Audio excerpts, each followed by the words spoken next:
Le désir trouble l'âme. Seule la raison mène à la paix.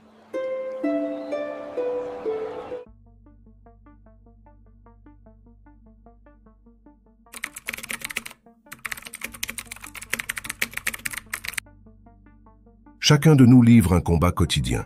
Et non, ce n'est pas contre le monde ni contre les autres. C'est contre nous-mêmes, contre nos impulsions, nos excuses, nos émotions débordantes, nos pensées négatives. Tu veux dominer ta vie? Alors d'abord, tu dois te dominer toi-même. Il n'y a pas de raccourci, pas de formule magique, il n'y a que le travail intérieur, la constance et les décisions courageuses. Et oui, ça va faire mal, mais cette douleur est le prix de ta liberté. Si tu en as assez de réagir sans réfléchir, de te laisser emporter par la colère, par la paresse, par la peur, cette vidéo est pour toi. Ici, tu ne vas pas trouver de motivation creuse, ni des phrases sympathiques à partager. Ici, tu vas trouver 15 principes stoïciens qui peuvent te transformer de l'intérieur. 15 conseils directs, gênants, mais nécessaires. Chacun est un outil, mais c'est à toi de décider si tu les utilises ou si tu les ignores. Car il ne s'agit pas de comprendre, il s'agit d'appliquer. Chacun de ces points va t'exiger quelque chose, parce que le stoïcisme n'est pas confortable, c'est un entraînement. Mais si tu oses l'appliquer, tu vas découvrir une version de toi dont tu ne soupçonnais même pas l'existence. Une version ferme, stable, libre. Avant de commencer, je veux que tu fasses quelque chose. Je veux que tu descendes dans les commentaires et que tu écrives cette phrase. Je choisis de me dominer plutôt que d'abandonner. Pourquoi l'écrire? Parce que déclarer est un acte d'engagement. Parce que lorsque tu écris, tu renforces. Parce que ton esprit a besoin de ce signal. Parce qu'entendre ne suffit pas, il faut agir. Et c'est la première étape. Crie en silence que tu ne vas plus continuer d'être l'esclave de ce que tu ressens ou de ce que tu penses. Crie par ton action. Maintenant, oui, on va briser la zone de confort. On va forger du caractère. On va entrer sur le champ de bataille intérieur. Chapitre 1. Arrête-toi et observe avant d'agir. La première étape de l'autodiscipline stoïcienne.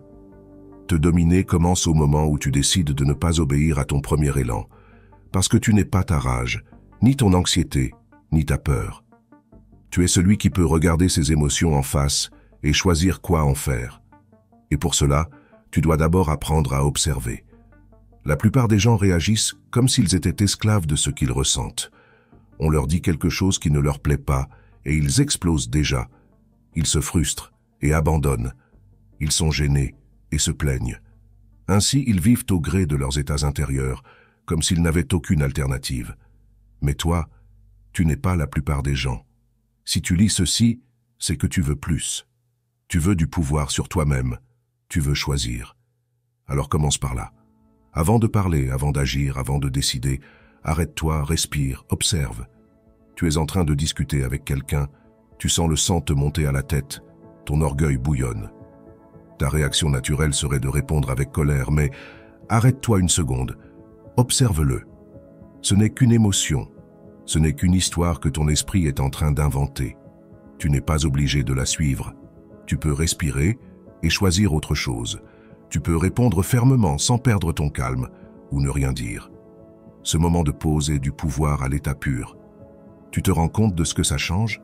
Tu passes d'être emporté par le chaos intérieur à être celui qui dirige. Tu ne vis plus en réagissant, tu vis en décidant. Fais-le aujourd'hui. Quelqu'un te contredit, quelqu'un t'ignore. Tu as envie de tout laisser tomber. Stop. Ne suis pas l'impulsion.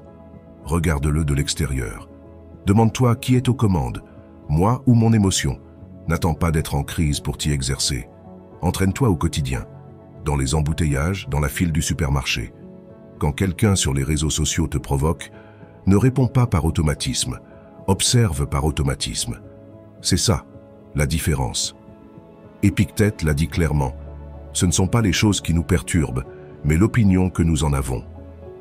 Tu ne réagis pas à ce qui arrive, tu réagis à la façon dont tu l'interprètes. Et si tu peux changer cette interprétation, tu peux changer ta réaction. Ce n'est pas de la théorie, c'est de la pratique, c'est un muscle. Et comme tout muscle, il se renforce avec la répétition. Alors fais-en une habitude. Observe-toi, questionne-toi, dirige-toi. Parce que seul celui qui sait s'arrêter sait se gouverner. Et te gouverner est la première étape pour être vraiment libre. Avant de commencer, je veux que tu fasses quelque chose. Je veux que tu descendes dans les commentaires et que tu écrives cette phrase. Je choisis de me dominer. Pourquoi l'écrire? Parce que déclarer est un acte d'engagement. Parce que lorsque tu écris, tu renforces. Parce que ton esprit a besoin de ce signal. Parce qu'écouter ne suffit pas. Il faut agir. Et c'est la première étape. Crie en silence que tu ne vas plus continuer à être l'esclave de ce que tu ressens ou de ce que tu penses. Crie par ton action. Chapitre 2. Sois le maître de ta voix intérieure avant qu'elle ne décide pour toi. Ton esprit parle tout le temps, et si tu ne décides pas toi-même ce qu'il va dire, cette voix finira par te crier tout le contraire de ce dont tu as besoin d'entendre. Alors je te le dis clairement. Soit tu entraînes ton dialogue intérieur, soit il t'entraîne, lui. Il n'y a pas de juste milieu. Cette voix qui te dit que tu ne peux pas, qu'il est trop tard, que tu n'es pas à la hauteur, ce n'est pas toi. C'est juste un mélange d'habitudes mentales, d'expériences mal digérées, de messages que tu as laissés passer sans les remettre en question. Et si tu ne prends pas le contrôle de cette conversation, tu vas vivre une existence limitée par un récit que tu n'as même pas écrit toi-même. Ça te dit quelque chose? Tu veux essayer quelque chose de nouveau et ton esprit tire une rafale. Et si tu échoues? Et si tu te ridiculises? Pourquoi faire l'effort si ça ne va pas marcher? Arrête-toi là. Cette voix ment, pas parce qu'elle veut t'anéantir, mais parce qu'elle est programmée pour te protéger à sa façon. Mais tu n'es pas ici pour vivre en sécurité, tu es ici pour vivre libre. Et pour ça, tu dois diriger cette voix, pas lui obéir. Concrètement, pense-y. Si un ami te parlait avec le même ton que celui que tu utilises envers toi-même, resterais-tu à ses côtés? Le laisserais-tu influencer tes décisions? Ferais-tu confiance à quelqu'un qui te dévalorise chaque jour? Alors ne permets pas à ton esprit d'être ce saboteur silencieux qui te tire vers le bas. Commence par débusquer les pensées qui surgissent quand les choses deviennent difficiles. Ne les accepte pas d'emblée. Interroge-les, écris-les, confronte-les. Demande-toi, est-ce vrai? Est-ce que ça me sert? Est-ce que ça m'approche ou m'éloigne de la personne que je veux être? Et modifie ton langage. Ne dis pas « je ne peux pas » quand en réalité, ça me coûte. Ne dis pas « je suis un désastre » quand simplement tu es en train d'apprendre. Te parler autrement change ce que tu ressens et ce que tu ressens change ce que tu fais. Le dialogue intérieur n'est pas un luxe, c'est la barre de gouvernail de ta vie. Marc Aurèle l'a dit sans détour, la vie de l'homme est ce que font ses pensées. Si tu penses comme une victime, tu vas agir comme une victime. Si tu penses comme un leader, tu vas commencer à vivre avec de la direction. Et c'est la direction dont tu as besoin pour te dominer. Fais-en une habitude. Chaque matin, décide comment tu vas te parler. Crée tes propres phrases de puissance. Ne répète pas des ordures mentales. Ne laisse pas la place aux doutes inutiles. N'alimente pas ce qui t'affaiblit. Sois exigeant quant aux mots que tu tolères dans ta tête, parce que si tu ne diriges pas cette voix, elle le fera à ta place. Et crois-moi, si tu ne l'entraînes pas, elle choisira toujours la peur, le doute et l'immobilité. Prends le contrôle, parle avec intention. Sois ferme, sois clair, sois ton propre leader. Et rappelle-toi, dominer ton esprit, ce n'est pas le faire taire, c'est en faire ton allié. Chapitre 3. Embrasse l'inconfort sans te plaindre. L'entraînement de caractère stoïcien. Arrête de fuir ce qui est inconfortable. Arrête de te plaindre à chaque fois que la vie ne s'aligne pas sur tes désirs. L'inconfort n'est pas ton ennemi, c'est ton entraînement. C'est l'épreuve qui forge ta force, la matière première de ton caractère. Et si tu n'apprends pas à l'endurer avec dignité, jamais tu ne vas réellement te dominer. Aujourd'hui, le monde est conçu pour éviter tout type de malaise. Un clic et tu l'as, une excuse et tu renonces, un peu d'effort et tu arrêtes. Je te le dis sans détour. Si tu n'es pas prêt à souffrir un peu pour ce qui en vaut la peine, tu vas finir par souffrir beaucoup pour tout ce que tu as évité d'affronter. Tu veux l'autodiscipline? Alors commence par ne plus agir comme si tu méritais le confort à chaque instant. Commence par comprendre que l'inconfort n'est pas injuste, il est nécessaire. Sénèque l'avait saisi. Ce n'est pas parce que les choses sont difficiles que nous n'osons pas, c'est parce que nous n'osons pas qu'elles sont difficiles. Et il avait raison. Ce n'est pas la difficulté qui te brise, c'est ton attitude devant elle. C'est la plainte silencieuse, le drame superflu, l'habitude de te victimiser pour chaque obstacle. alors tais-toi et continue. Oui, tu l'as bien lu. Ne fais pas de drame à chaque fois que ton corps te fait souffrir pendant l'entraînement, qu'un projet se complique, que quelqu'un ne te donne pas ce que tu attends. Ce n'est pas une tragédie, c'est une partie du processus. Et plus tôt tu l'acceptes, plus tôt tu avanceras. Rends-le concret. Commence à t'exposer à de petites contrariétés. Volontairement. Prends une douche froide. Marchez sans écouteurs. Patiente sans regarder ton téléphone. Continue à travailler même quand tu n'en as pas envie. Dis non à ce plaisir immédiat qui ne fait que t'endormir. Chaque fois que tu fais ça, tu renforces le muscle le plus important de tous, ton caractère. Et oui, ça fait mal, mais pas autant que de vivre une vie faible, dominée par tes caprices, submergée de prétextes. Parce que ça, oui, ça fait mal, et ça ne s'en va pas. Les stoïciens ne se plaignaient pas parce qu'ils savaient que chaque défi est une opportunité, non pas pour prouver quelque chose au monde, mais pour se prouver à soi-même qu'on peut persister, résister, s'épanouir, là où d'autres s'effondrent. Quand tu acceptes l'inconfort, quand tu arrêtes d'en faire tout un cirque à chaque fois que ça ne se passe pas comme tu veux, tu deviens plus dangereux parce que tu découvres que tu peux avancer même quand tout n'est pas parfait. Et ça, mon ami, c'est la liberté. Parce que tu n'as plus besoin que tout aille bien pour bien agir. L'inconfort ne t'affaiblit pas, il te révèle, il montre de quoi tu es fait. Et si tu as le courage de traverser ça sans te plaindre, peu à peu tu deviens quelqu'un que rien ni personne ne peut t'arrêter. Tu veux être fort? Alors arrête de chercher le confort et commence à utiliser chaque inconfort comme un terrain d'entraînement pour ton véritable pouvoir intérieur. Chapitre 4. Vie guidée par des valeurs, pas par des émotions du moment. Si chaque décision que tu prends dépend de ton ressenti à l'instant T, tu ne vis pas. Tu te laisses emporter par tes impulsions, par tes émotions, par tes caprices, et ça te rend faible, prévisible, instable. Un jour, tu agis d'une façon, le lendemain, tu fais le contraire. Aujourd'hui, tu dis oui, demain, tu regrettes. Ça te dit quelque chose? Le stoïcisme ne se construit pas sur des élans passagers. Il se construit sur des principes fermes, des valeurs qui ne changent pas selon la météo, ni selon ton humeur, ni selon ce que disent les autres. Parce que si ta boussole est l'émotion, tu vas te perdre à chaque fois que la vie sera difficile. Mais si ta boussole est morale, si tes actions répondent à ce que tu crois et non à ce que tu ressens, alors tu peux marcher droit même au milieu de la tempête. Épictète l'a dit clairement, « Commence par te dire à toi-même ce que tu seras, puis fais ce que tu dois faire. » Tu comprends? N'attends pas de te sentir bien pour faire ce qui est juste. Décide qui tu es et agis à partir de là, pas à partir de ton chaos intérieur. Tu veux de la discipline? Alors ne te demande pas chaque jour si tu en as envie. Agis en fonction de ton principe de constance. Tu veux de l'intégrité? Alors ne mens pas même quand le mensonge t'arrange. Sois loyal envers toi-même, même si ça coûte, même si ça fait mal. Regarde autour de toi. La majorité vit en pilote automatique, maîtrisé par ses impulsions. Mangé par anxiété, crié par frustration, procrastiné par peur, cédé par plaisir. Et puis ils se demandent pourquoi ils n'avancent pas. Toi, tu ne peux pas te le permettre si tu t'engages dans la maîtrise personnelle. Fais ceci, définis tes principes, écris-les, apprends-les, fais-en ton code, pas trop nombreux, 3 ou 4 qui te représentent vraiment. Et chaque fois que tu fais face à une décision, ne te demande pas ce que tu as envie de faire.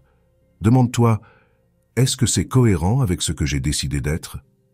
Si la réponse est non, alors ne le fais pas, non pas par punition, mais par respect pour toi-même. Bien sûr, il y aura des jours où agir par principe te fera perdre, où ça fera mal, où tu te sentiras seul. Mais ces jours-là construisent ton caractère. Ces jours-là te différencient de la masse, parce que n'importe qui peut céder, mais seuls quelques-uns ont le courage de rester fermes. Le monde est rempli de gens talentueux qui n'arrivent nulle part parce qu'ils ne savent pas ce qu'ils représentent, et à chaque impulsion, ils se démantèlent. Ne sois pas l'un d'eux. Prends-toi au sérieux. Vise avec une direction. Fais que tes principes soient plus forts que tes émotions. C'est ça, le chemin de la maîtrise personnelle, le chemin du stoïcien, le chemin de celui qui ne négocie pas ses valeurs parce qu'il a déjà décidé qui il est. Et si toi, tu ne décides pas qui tu es, le monde le fera à ta place. Chapitre 5. Si c'est la première fois que tu es sur ma chaîne, je te demande de m'aider en t'abonnant et en mettant un like à la vidéo, afin que je puisse continuer à créer plus de contenu comme celui-ci à l'avenir. Arrête de renforcer ce que tu veux surmonter. Tu ne peux pas éteindre un incendie en y jetant de l'essence. Tu ne peux pas non plus te dominer si, chaque jour, tu nourris ce qui t'affaiblit. Ça semble évident, mais combien de fois l'oublies-tu? Tu veux la tranquillité, mais tu restes collé à ton téléphone, absorbant du bruit, cherchant des stimulations. Tu veux de la confiance, mais tu t'entoures de gens qui ne voient que tes erreurs. Tu veux de la discipline, mais tu gardes l'habitude de tout remettre à plus tard. Et le pire, c'est que tu justifies tout ça comme si ça n'avait aucune conséquence, alors qu'il y en a. Ce que tu répètes devient ton caractère, ce que tu tolères devient ta routine, et ce que tu pratiques tous les jours, consciemment ou non, grandit en toi. C'est ainsi que fonctionne l'esprit, c'est un muscle. Il ne fait pas la différence entre l'utile et le destructeur. Il se renforce juste dans ce que tu répètes le plus. Si tu répètes des plaintes, tu deviens un expert de la victimisation. Si tu répètes des excuses, tu deviens un maître de l'auto-illusion. Mais si tu répètes des actes de courage, d'intégrité, de patience, alors ton caractère s'élève. Tu ne peux pas vivre en voulant éliminer l'anxiété tout en nourrissant des pensées de peur. Tu ne peux pas être fort si, chaque jour, tu t'abandonnes au plaisir facile. Tu ne peux pas dominer ton impulsion si tu y cèdes tout le temps. Fais une pause. Regarde-toi avec une honnêteté radicale. Demande-toi, qu'est-ce que je nourris aujourd'hui? Quelle conversation as-tu? Quel contenu consommes-tu? Quelles habitudes répètes-tu alors que tu sais qu'elles te font du tort? Ne te mens pas à propos des petites choses. Ce que tu répètes te modèle. Ce que tu tolères te programme. Et si tu n'es pas toi-même en train de choisir consciemment ce que tu cultives, le monde le fera à ta place. Et crois-moi, le monde ne veut pas que tu sois fort. Il veut que tu sois docile, réactif, diverti, pas libre. Le stoïcien choisit, trie, protège son esprit comme un temple, non pas par peur mais par respect pour ce qu'il veut bâtir. Si tu sais qu'une série, un compte sur les réseaux sociaux, une routine ou même une personne est en train d'affaiblir ton essence, coupe. Oui, clairement, coupe. Parce qu'à chaque fois que tu la répètes, tu la renforces. Fais un audit interne, fais-le chaque semaine. Quelles pensées laisses-tu passer? Quelles habitudes normalises-tu? Quelles excuses acceptes-tu? Écris, confronte-les, puis décide avec fermeté. Je n'alimente plus ça. Parce qu'à chaque fois que tu choisis mieux, tu deviens plus fort. Et à chaque fois que tu deviens plus fort, tu t'approches davantage de la personne que tu es réellement venu être. La maîtrise de soi n'est pas seulement faire de grandes choses, c'est aussi cesser de faire ces petites choses qui sabotent ta grandeur. Alors, assez d'arroser les mauvaises herbes pour te plaindre ensuite que le jardin ne fleurit pas. Tu choisis. Soit tu l'éradiques, soit tu le renforces. Il n'y a pas de juste milieu. Chapitre 6. Tu n'es pas tes émotions. Regarde-les comme si elles étaient de passage. Arrête de croire que ce que tu ressens est ce que tu es. Tu n'es pas ta colère, ta tristesse, ton anxiété, ni tes pulsions. Tu es celui qui les éprouve, pas celui qui les incarne. Mais si tu n'apprends pas à voir tes émotions comme des invités, elles s'installent, elles te supplantent et finissent par mener ta vie comme si c'était la leur.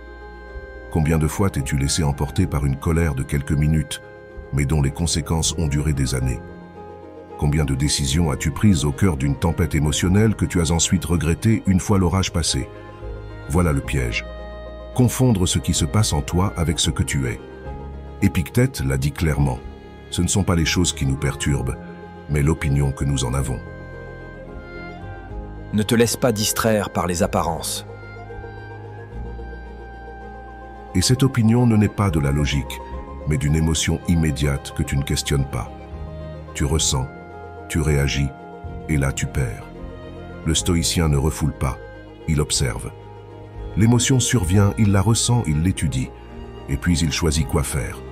Il n'agit pas sous l'impulsion, il agit avec discernement.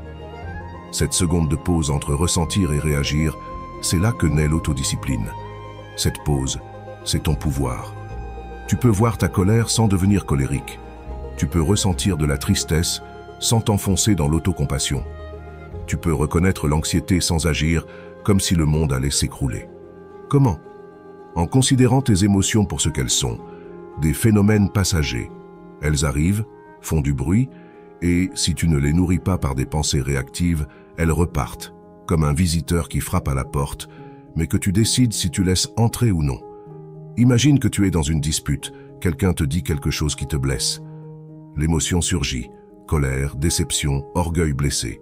Ton premier élan, c'est de répondre, de te défendre, de blesser en retour. Mais à cet instant, si tu respires et te demandes « Que se passe-t-il en moi ?» Tu sors du mécanisme automatique, tu prends du recul, tu vois le feu, mais tu ne t'y jettes pas. Ce moment t'appartient, c'est ta liberté. Et ça ne vaut pas que pour les conflits. Ça marche aussi quand tu procrastines, quand tu te sens incertain, quand la peur se pointe avant une décision importante. Regarde-la, nomme-la, ne réagis pas. Demande-toi, ce que je ressens me contrôle ou bien puis-je le diriger? Si tu peux faire ça encore et encore, tu renforces ton sang-froid. L'erreur n'est pas de ressentir. L'erreur est de prendre ce que tu ressens pour ton identité. Les émotions ne sont pas des fers auxquels tu dois te rattacher, ce sont des signaux. Elles font partie de ta nature humaine, mais c'est toi qui décides si elles construisent ou détruisent, si elles t'asservissent ou te libèrent. Alors, dès aujourd'hui, quand une émotion te secoue, ne dis pas « je suis en colère ». Dis « je ressens de la colère ». Ne dis pas « je suis anxieux ». Dis « je traverse de l'anxiété ». Ce glissement de vocabulaire transforme ta relation à ce que tu vis. Il te redonne les commandes. Tu n'es pas tes émotions. Tu es celui qui choisit quoi en faire. Et quand tu assumes ça, rien à l'intérieur de toi ne peut t'emporter sans ta permission. Chapitre 7. Domine tes mots et tes impulsions. Tout ne mérite pas une réponse. Se taire à temps est plus puissant que gagner une discussion. Tout ce qui te gêne ne mérite pas une réponse. Tout ce que tu entends ne nécessite pas une réaction. Tout ce que tu ressens n'a pas besoin d'être exprimé. Assimile ça et tu commenceras à être maître de toi-même. Tu ne seras pas l'esclave de tes émotions ni la marionnette des provocations des autres. Nous vivons dans une époque où parler est devenu automatique. Répondre est un réflexe. Réagir est un instinct. On te bouscule, tu répliques. On te critique, tu attaques.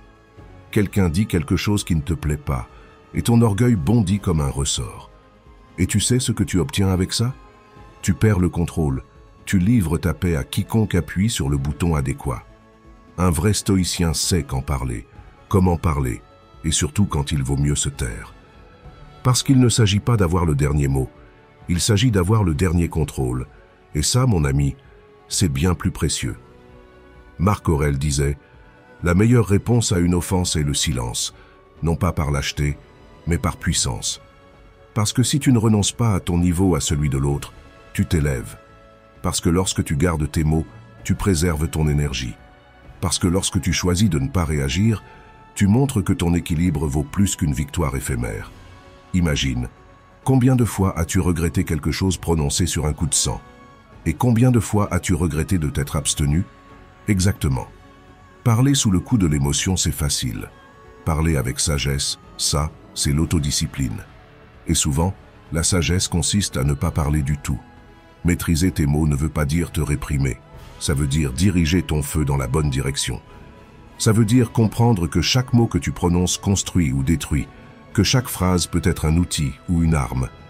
Vas-tu les manipuler avec maladresse ou en virtuose? Pose-toi cette question avant de parler. Est-ce que ce que je vais dire est nécessaire, vrai et utile? Sinon, tais-toi. Si oui, dis-le clairement, sans venin, sans ego, sans besoin d'écraser qui que ce soit. Ça, c'est de la maturité, de la force. Et dans la pratique de tous les jours, entraîne-toi à te retenir. Sur les réseaux sociaux, quand quelqu'un te répond méchamment, est-ce que ça vaut la peine de répliquer? Dans la rue, si quelqu'un te hurle dessus, vas-tu t'abaisser à son niveau?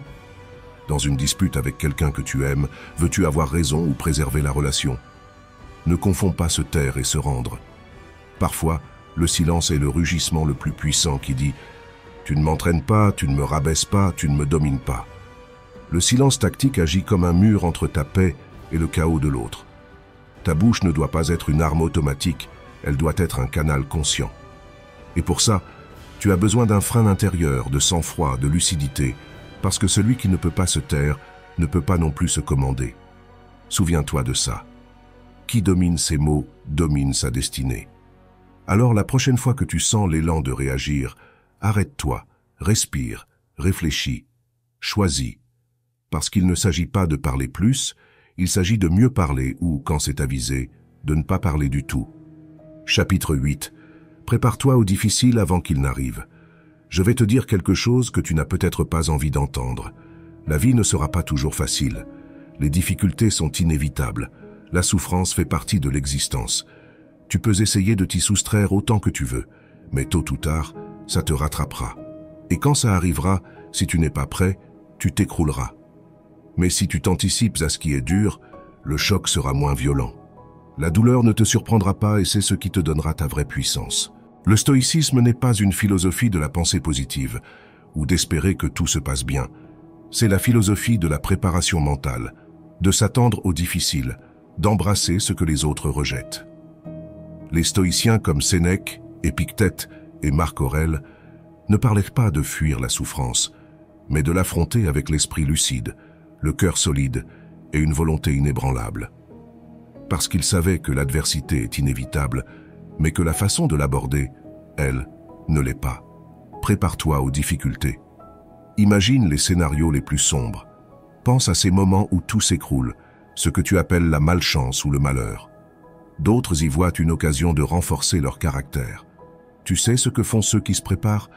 Ils se rendent forts avant que la tempête n'arrive. Ils s'y exercent chaque jour, et quand le vent leur fouette le visage, ils restent debout, fermes, imperturbables. Pourquoi attendre que la vie te frappe pour réagir? Pourquoi attendre la crise, la maladie, la perte, pour commencer à te préparer? Tu sais que la vie ne te donnera pas tout ce que tu veux, alors pourquoi es-tu surpris quand les choses tournent mal? Les stoïciens entraînaient leur esprit au pire. Chaque jour, ils se préparaient au difficile. Et lorsque l'adversité arrivait, ils étaient déjà prêts à l'affronter. Il ne s'agit pas de vivre dans la peur ni d'espérer le pire. Il s'agit d'être conscient que tout ce que tu possèdes peut disparaître à tout moment. Le travail, la santé, les relations, rien n'est éternel. Et au lieu de redouter la perte, tu t'y prépares.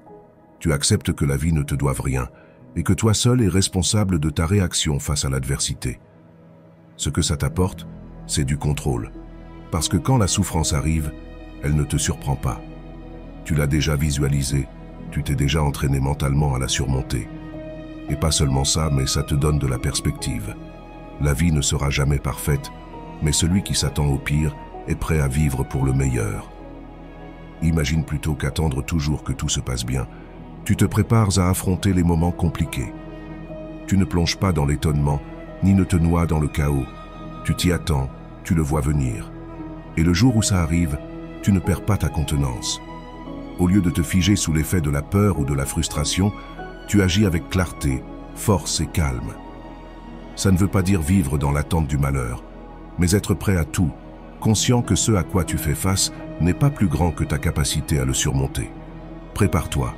Affronte l'adversité comme un soldat se prépare au combat. Chaque jour qui passe est une occasion d'entraîner ton mental, ta résistance, ta vision. Deviens plus fort. Que la vie ne te renverse pas, qu'elle te façonne.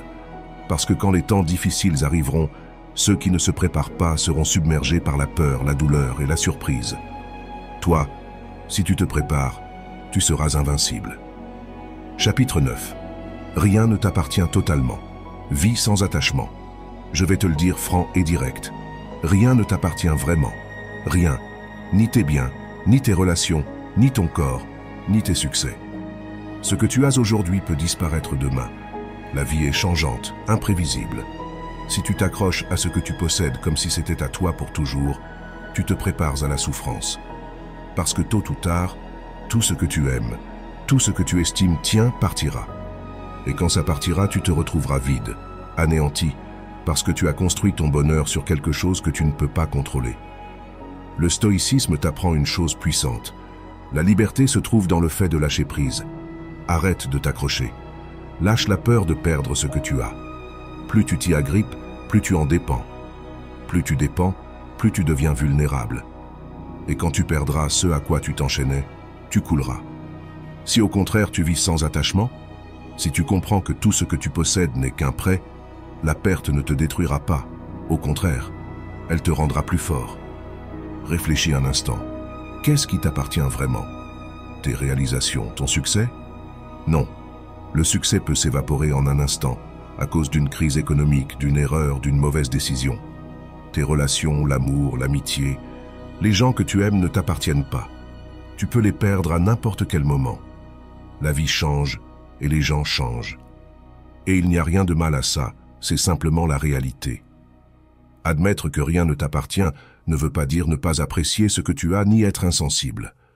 Au contraire, ça veut dire être plus reconnaissant, plus présent, parce que lorsque tu comprends que ce que tu as aujourd'hui pourrait ne pas être là demain, tu l'apprécies davantage. Ça te fait vivre maintenant, dans l'instant, en profitant de ce qui est là sans t'inquiéter de ce qui arrivera plus tard, en appréciant chaque moment, chaque personne, chaque chose que tu possèdes, sans t'y attacher. C'est ça qui rend vraiment riches ceux qui vivent sans attachement. L'attachement ne te rend pas seulement vulnérable à la perte, il t'engouffre aussi dans une vie d'insatisfaction perpétuelle. Tu es toujours en train de chercher plus, toujours en train de vouloir plus, sans comprendre que tu as déjà tout ce dont tu as besoin. Cette soif de posséder, d'accumuler, de retenir, c'est ce qui te fait vivre dans une course constante et interminable pour trouver quelque chose qui ne sera jamais suffisant. L'exemple des stoïciens nous montre un chemin différent. Marc Aurèle, par exemple, comprenait que son pouvoir d'empereur n'était pas à lui pour toujours. Il savait que son empire, sa position, sa renommée pouvaient s'évanouir à n'importe quel moment. Et pour autant, il n'a pas vécu dans la crainte ou le désespoir. Au contraire, il a vécu avec plus de clarté, plus d'humilité et plus de paix, parce qu'il savait que la vraie valeur ne réside pas dans ce que tu as, mais dans la façon dont tu vis avec cela. Alors commence à lâcher prise. Ne t'accroche pas à tes objets, à tes relations, à tes réussites, comme si tu en dépendais pour être heureux. Vis librement. Ne t'attache ni au succès ni aux échecs. Apprécie ce que tu as, mais souviens-toi toujours que tout est éphémère. L'impermanence est la seule constante, et plus vite tu l'acceptes, plus tu deviens fort. La véritable force ne consiste pas à tout posséder, mais à vivre sans crainte de tout perdre. Cela ne signifie pas non plus que tu ne devrais pas profiter de ce que tu as. Profite de chaque instant, de chaque relation, de chaque réussite, mais en sachant que tout est prêté. La vraie liberté, c'est de ne pas dépendre de ce que tu possèdes pour te sentir accompli. La vraie liberté, c'est lâcher prise, te libérer des chaînes de l'attachement. Parce que quand tu comprends que rien ne t'appartient, rien ne peut t'enlever ce qui est vraiment à toi. Ta paix intérieure, ta sérénité, ta capacité à être heureux en dépit de ce qui se passe dehors. Chapitre 10. Discipline-toi dans l'invisible. Ce que tu fais quand tu es seul te définit. Sais-tu ce qui te définit vraiment? Pas ce que tu fais quand les autres te regardent, ni ce que tu dis quand il y a du monde autour de toi. Ce qui te définit, ce qui montre qui tu es réellement, c'est ce que tu fais quand personne ne t'observe. Ces moments où il n'y a ni caméra, ni applaudissements, ni récompenses immédiates. C'est là que se forge la vraie force, dans la cohérence silencieuse de tes actes. La discipline n'est pas uniquement un concept qu'on mobilise quand on est surveillé, ou quand on a une cible visible au loin. La vraie discipline se voit quand personne ne te regarde, quand il n'y a pas de stimulant externe, quand tout ne dépend que de toi. Dans ces instants, tu es le seul responsable de tes choix. C'est facile d'être discipliné quand les projecteurs sont braqués sur toi ou quand d'autres t'applaudissent. Mais que se passe-t-il quand tu es seul? Continues-tu à prendre les bonnes décisions? Continues-tu à garder ta concentration? Restes-tu cohérent avec ce que tu dis être? C'est dans la solitude que tes vraies forces ou faiblesses se révèlent. Si tu parviens à tenir bon, si tu résistes à la tentation de te détourner de la voie, c'est là que ta véritable grandeur commence. Chaque fois que tu choisis de faire ce qui est juste, même sans que personne ne te regarde, tu es en train de forger ton caractère, ta persévérance, ta maîtrise personnelle. C'est là, dans ces instants invisibles, que tu construis ce que le public verra plus tard. Et seulement si tu maintiens cette discipline quand il n'y a pas de gratification immédiate, quand personne ne t'observe, tu es vraiment en train de te définir comme une personne forte. Réfléchis à tes habitudes quotidiennes. Quand personne ne te voit, respectes-tu l'heure à laquelle tu t'étais promis de te lever? Continues-tu à t'entraîner alors qu'il n'y a pas de spectateurs pour te motiver? Poursuis-tu tes lectures et tes découvertes, même s'il n'y a pas de récompense tangible et immédiate? Découvre comment dominer ton esprit et libérer tout ton potentiel. Dans notre e-book « Le pouvoir du calme », tu apprendras des stratégies pratiques pour dépasser tes limites, renforcer ta concentration et transformer ton état d'esprit en un outil imparable pour le succès.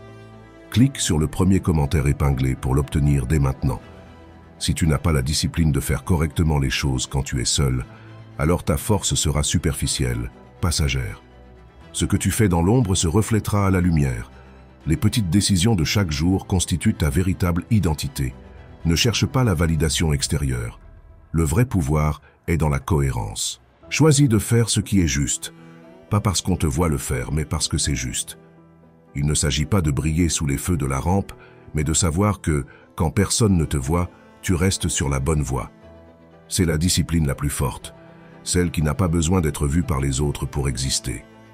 Tu dois être le gardien de ton intégrité, même quand personne ne te regarde. Si tu n'es pas fidèle à toi-même dans ces moments de solitude, peu importe combien de fois tu parles de tes principes ou de tes rêves. Les mots ne veulent rien dire sans l'acte qui les soutient, et l'acte qui compte, celui qui te définit vraiment, c'est celui que tu accomplis quand il n'y a pas de public, pas de récompense immédiate. Marc Aurèle l'avait très bien compris. Il disait l'importance de vivre selon la raison, que les autres te voient ou non. Si tu fais ce qui est juste, si tu agis avec vertu, c'est là la vraie force. Il ne s'agit pas d'être vu par les autres, mais d'être cohérent avec toi-même, d'agir en accord avec les principes intérieurs qui guident ta vie. Le courage ne se manifeste pas seulement quand tout le monde te regarde, il se montre quand personne ne le fait. Fais-toi une faveur. Fais de la discipline ta compagne permanente, même quand personne ne te félicite, quand il n'y a pas de public pour applaudir tes efforts. La vraie force se forge dans ces instants où personne ne sait ce que tu fais. C'est alors que ton caractère grandit vraiment, car ce que tu fais alors définit qui tu es. Ces moments invisibles sont ceux qui cimentent ta réussite. Alors, à partir d'aujourd'hui, cesse de chercher l'approbation extérieure. Force-toi à être la meilleure version de toi-même quand tu es seul. Vis en cohérence, même quand personne ne te voit. Parce que si tu parviens à être discipliné dans l'invisible, tu auras acquis la vraie force qui t'emmènera là où tu veux aller. Personne ne pourra t'enlever ce que tu as construit à l'intérieur. Voilà la force qui compte vraiment. Chapitre 11. Domine tes impulsions comme Marc Aurèle, le pouvoir de la discipline stoïcienne. Dans le théâtre de notre esprit se livre un combat incessant. D'un côté, les impulsions éphémères, l'envie subite de commodité, le sursaut de paresse, l'attrait de la gratification instantanée, la peur qui paralyse. De l'autre, la voie plus sereine de la raison, celle qui connaît la route sur le long terme, les principes que nous avons choisis, les actes qui nous bâtissent. La plupart des gens vivent au gré de la première force, traversant la vie comme une feuille emportée par les vents changeants de l'émotion et du caprice. Ils attendent d'avoir envie d'agir, d'être spontanément motivés, d'avoir une inspiration d'en haut. Mais qu'arrive-t-il quand ces vents ne soufflent pas dans la bonne direction? Que se passe-t-il quand l'enthousiasme s'effondre, comme cela arrive fatalement? Le progrès s'immobilise, les objectifs se diluent et la frustration s'installe. Marc Aurèle, l'empereur philosophe, confronté aux complexités de la gouvernance d'un empire et à ses propres luttes intérieures, a saisi profondément cette dynamique. Dans ses « pensées pour moi-même », on ne trouve pas de recette pour invoquer la motivation, mais un exercice constant d'autodiscipline ancré dans la raison stoïcienne. Il savait que dépendre des sentiments volatiles, c'est construire sur du sable mouvant. La véritable force, la capacité d'avancer sans cesse vers une vie vertueuse et pleine de sens, se trouve ailleurs, dans le pouvoir de la discipline éclairée par la raison. C'est la capacité de choisir nos actions en s'appuyant sur nos valeurs et nos jugements réfléchis, plutôt que sur la tyrannie de l'impulsion passagère. La discipline stoïcienne n'est pas une répression glaciale des émotions, mais la reconnaissance qu'elles ne doivent pas être nos maîtresses. Ressentir la crainte, la paresse ou le désir est humain. Permettre qu'ils dictent nos actes, c'est renoncer à notre faculté la plus élevée, la raison. Marc Aurèle se rappelait constamment d'agir selon la nature, faisant référence à la nature rationnelle de l'être humain. Cela implique de nous demander « Qu'exige la situation au-delà de mon ressenti actuel ? Quelle est la bonne action, celle qui s'aligne avec la personne que je veux devenir ?» Répondre à ces questions et avoir la volonté d'agir en conséquence, voilà le cœur de la discipline stoïcienne. C'est un pouvoir intérieur constant et fiable. Contrairement à la girouette de nos émotions, il nous enseigne à distinguer ce que nous pouvons contrôler, nos jugements, nos intentions, nos actes, de ce que nous ne pouvons pas, les événements extérieurs, les agissements des autres, nos sentiments spontanés. En concentrant notre énergie sur les premiers, nous développons une force intérieure immunisée face aux tempêtes, externes ou internes. C'est cesser d'être l'esclave de chaque caprice et commencer à être le maître de notre volonté. C'est un décor mental familier pour beaucoup. L'esprit regorge d'idées lumineuses, de projets ambitieux, de visions d'un futur meilleur. On élabore des plans détaillés, on se projette dans la réussite, on partage même avec enthousiasme nos intentions. Pourtant, le temps passe, et ces prodigieux châteaux en l'air restent éthérés, sans parvenir à se concrétiser. Les carnets se remplissent de stratégies ensuite oubliées, les fichiers numériques s'empoussièrent virtuellement. Que se passe-t-il dans cet abîme entre la conception et la réalisation? Pourquoi tant d'aspirations admirables meurent avant même de faire leurs premiers pas? La réponse est souvent inconfortable, une vérité qu'on préfère esquiver parce qu'elle nous vise directement. Ce n'est pas par manque d'intelligence, ni de créativité, ni même de désir profond. Dans l'immense majorité des cas, c'est l'absence d'une discipline soutenue qui fait défaut. On vit dans une culture qui vénère le déclic initial, la grande idée, le moment eureka. Mais les idées en soi sont inertes. Leur valeur dépend exclusivement de leur mise en œuvre, et la mise en œuvre de façon cohérente repose sur la discipline. L'amer constat, c'est que tout le monde veut progresser, mais peu sont prêts à payer chaque jour le prix que ça exige. Ce prix, on l'appelle discipline. On connaît tous des gens aux talents éblouissants, dotés de réseaux de contacts enviables, de ressources à leur disposition, mais qui piétinent, incapables de traduire leur potentiel en réussite tangible. La cause?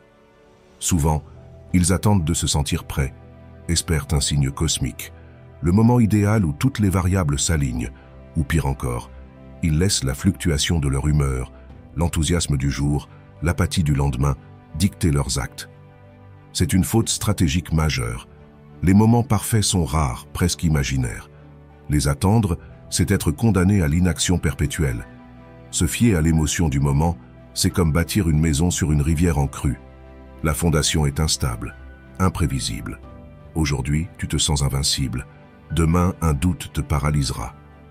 L'inspiration est la bienvenue quand elle se présente, mais elle ne peut être le moteur principal. Ce qui reste fermement dans notre cercle de contrôle, chaque jour sans exception, c'est notre capacité à choisir la discipline.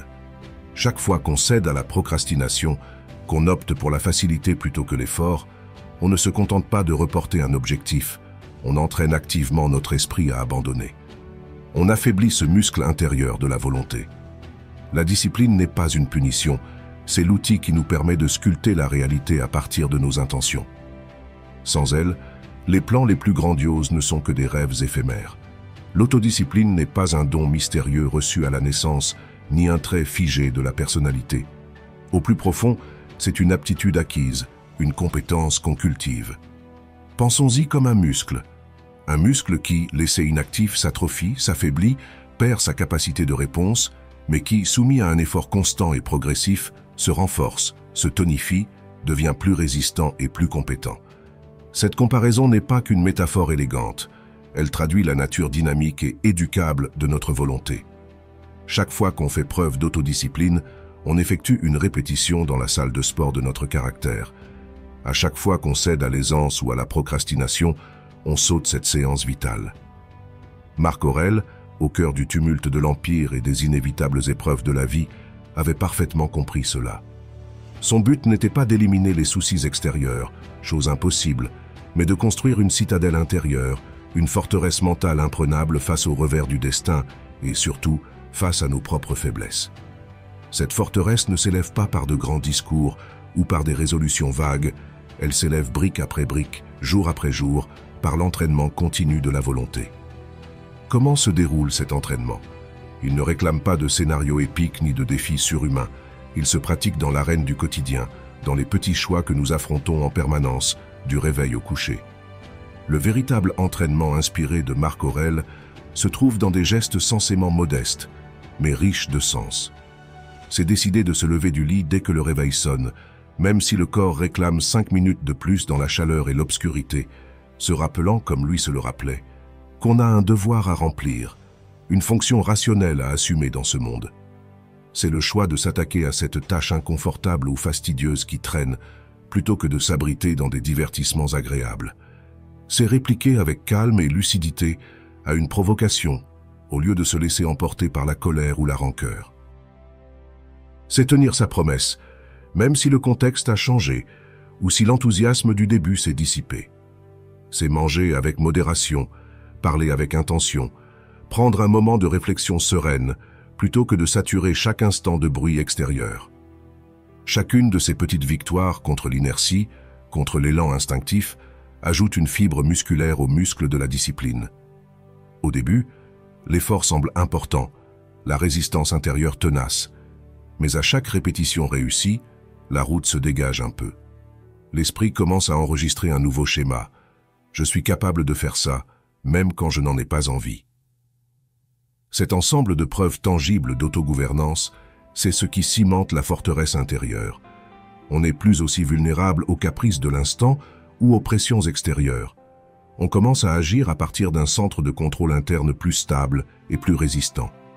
Marc Aurèle ne se voyait pas comme un homme parfait, mais comme quelqu'un en perpétuel entraînement, polissant son caractère par l'action disciplinée et la réflexion constante. Voilà l'appel qui nous est adressé. Considérez chaque jour non comme une épreuve à vaincre, mais comme une occasion de s'entraîner et de consolider cette citadelle intérieure, la seule possession véritablement nôtre et la source ultime de notre liberté et de notre tranquillité. Chapitre 12. Souviens-toi que tu vas mourir. Sers-toi de la mort comme d'un moteur pour vivre. Il y a une vérité que nous partageons tous, mais que presque personne ne veut regarder en face. Tu vas mourir. Tu ne sais pas quand, tu ne sais pas comment, mais tu sais que ça arrivera. C'est la seule chose vraiment garantie. Pourtant, nous vivons comme si nous avions un temps infini. Nous remettons à plus tard les conversations, les décisions, les rêves, les voyages, les changements. Nous reportons à plus tard ce qui compte vraiment. Et pendant ce temps, la vie suit son cours. Mais si tu utilisais cette vérité comme carburant, et si, au lieu d'avoir peur de la mort, tu la prenais comme un rappel brutal et magnifique que tu es vivant ici et maintenant, c'est ce que les stoïciens appelaient « memento mori ». Souviens-toi que tu vas mourir, non pas comme une menace, mais comme un moyen de te réveiller. Ce n'est pas du macabre, c'est de la conscience.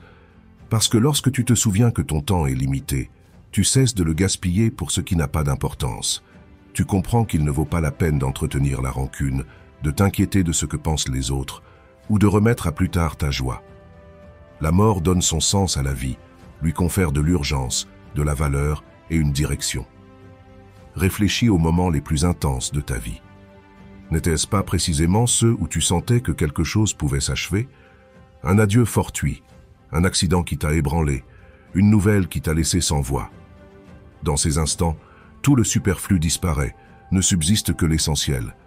Qui aimes-tu? Quels sont tes rêves? Que ferais-tu si tu savais qu'il te reste peu de temps? Alors pourquoi attendre qu'un événement de ce genre survienne pour vivre pleinement? Regarde autour de toi. Combien de gens connais-tu qui se contentent d'exister, qui passent leur journée à répéter des habitudes creuses, prisonniers d'un travail qu'ils détestent, d'une relation sans souffle, d'habitudes qui les abrutissent? Et tout cela est toléré parce qu'ils pensent qu'ils ont encore du temps, alors qu'en réalité, personne ne sait. Tu es en vie aujourd'hui, tu peux respirer, ressentir, choisir. C'est déjà un miracle. Tout le monde n'a pas eu cette chance ce matin et tout le monde ne l'aura pas demain. Alors, fais quelque chose de ça. Arrête de te raconter des histoires comme « quand j'aurai plus d'argent, quand j'aurai plus de temps, quand je serai prêt ». Ces phrases sont des pièges de l'ego pour te maintenir immobile. Personne ne se sent prêt à vivre pleinement, mais il faut y aller quand même. Passe ce coup de fil, écris ce message, fais ce pas, change de direction si nécessaire.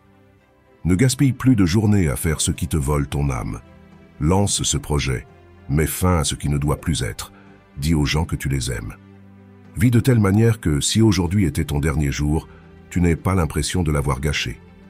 Il ne s'agit pas de vivre dans la peur, mais de vivre avec présence, d'accorder de la valeur à chaque instant, de ne rien prendre pour acquis. Parce que la mort n'est pas la fin. C'est le miroir qui te montre ce que tu fais de ta vie. Et si tu peines à prendre des décisions, Si tu doutes, si tu te figes, souviens-toi de ceci. Un jour, tu ne seras plus là. Ce jour-là, tout ce qui te tourmente tant aujourd'hui ne comptera plus du tout. La seule chose qui pèsera, c'est de savoir si tu as vraiment vécu, si tu as été sincère envers toi-même, si tu as aimé, si tu as créé, si tu as savouré, si tu as donné le meilleur de toi-même. Sers-toi de cette vérité comme d'une force. Ne la nie pas, ne l'ignore pas et ne la crains pas. Souviens-toi que tu vas mourir, et c'est justement pour cela que tu dois vivre avec plus de courage que jamais. Ton esprit est l'endroit où tu vis chaque jour, et si tu n'en prends pas soin, si tu ne le nourris pas correctement, si tu ne veilles pas à ce que tu y laisses entrer, il se transformera en un environnement hostile. Tu pourras être dans le plus bel endroit du monde, mais si ton esprit est empli de bruit, de négativité et de chaos, rien ne te donnera la paix. C'est pourquoi tu dois comprendre ceci. Ce que tu consumes, ce que tu entends, ce que tu répètes, les gens que tu fréquentes, tout cela façonne ta façon de penser, ton énergie, ta capacité à aller de l'avant. Bien des gens surveillent ce qu'ils mangent, ce qu'ils portent, voire ce qu'ils publient, mais ils ne font pas attention à ce qu'ils laissent entrer dans leur esprit. Tu regardes les actualités toute la journée. Tu te gaves de peur. Tu suis des comptes qui te rendent complexé. Tu côtoies des gens qui se plaignent de tout, qui n'émettent que des critiques, qui ressassent leur rancune. Ensuite, tu t'étonnes de te sentir éteint, sans motivation, et d'avoir tant de mal à progresser? C'est évident. Tu absorbes de la pollution mentale toute la journée. Et il ne s'agit pas d'ignorer la réalité ou de t'enfermer dans une bulle positive, mais de filtrer, de choisir délibérément quel discours tu laisses te nourrir et quelle personne tu laisses t'approcher. Parce que ton entourage exerce sur toi une influence plus grande que tu ne le penses, et si tu ne choisis pas toi-même, quelqu'un d'autre choisira pour toi. Souviens-toi de tes dernières conversations. T'ont-elles inspiré ou vidé?